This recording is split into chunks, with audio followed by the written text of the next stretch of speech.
Hi everyone, my name is Karel Severin. I'm a senior analyst and co-founder at MIDiA Research. We're an entertainment intelligence company based in London, and we help some of the world's most successful entertainment companies shape their strategic thinking across video, music, games, and sports. And a lot of what we do at MIDiA revolves around joining the dots between trends we see in entertainment consumption. And today I'm here to talk about one of the key trends that has been transpiring for a couple of years now, but still is the major driving force behind how content and consumption are changing. We're now in an era where fandom, or a degree of positive sentiment, has become more important than ever before, arguably becoming more important or just as important as reach or engagement. Let's unpack this a little bit. We are now in a period that we at MIDiA call the post-peak attention economy. What does the peak of the attention economy mean? 2 decades ago or so, consumers had lots of free available time to allocate to digital propositions. Those were things like staring out of the window or waiting at the bus stop.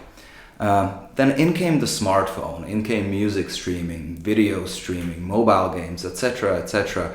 And with the growing penetration of the smartphone, consumers started allocating an increasing share of that free time to digital content and services.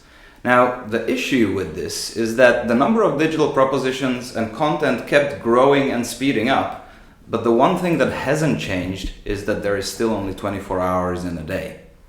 Ultimately, sometime around 2019, we've seen that most of the freely available time consumers once had was already allocated. This means that for new content to get traction and new services to grow, consumers can no longer pile these up on top of each other, but instead they need to start prioritizing between those propositions. In other words, growth now needs to come at the expense of someone else. And this is exactly why Netflix's CEO Reed Hastings talks about competing with things like sleep and Fortnite more so than competing with the likes of HBO.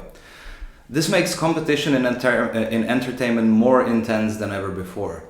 Okay, so this is where we are. But what is the key implication here? How does it change consumer behavior and, more importantly, the trends around what a successful piece of content should look like?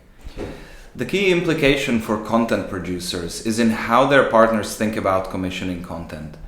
In the days of linear TV, the key was to get as large a number of eyeballs as possible to get advertising revenue. This meant that the goal was to produce content that was okay for the masses. It needed to please the mainstream mass enough for them not to switch the channel. Today, however, we are in an era of fragmented audiences. Audiences are fragmented across a multitude of platforms, each one dependent on engagement.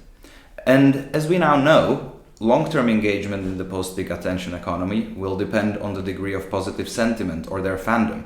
So it is more important these days that a consumer niche loves a show as opposed to the mainstream mass finding it just good enough not to switch the channel. Today, niche is the new mainstream. Companies want to commission content which a niche segment will love. They can then use their algorithms to push the right content to the right consumer segments. It's a way for them to build up a stronger degree of fandom and therefore defend against things like churn or improving dynamics around price elasticity of their services. So to wrap up, the key takeaway is to produce content which has the potential to attract a niche of superfans, rather than content that will be just okay for the many. And I appreciate there is a lot more depth we could go into here, but that would be very much outside of the scope of this short video. So if you'd like to pick the conversation up with us, email us at press@midiaresearch.com and we can take it from there. Thank you everyone, and I hope you have a great day.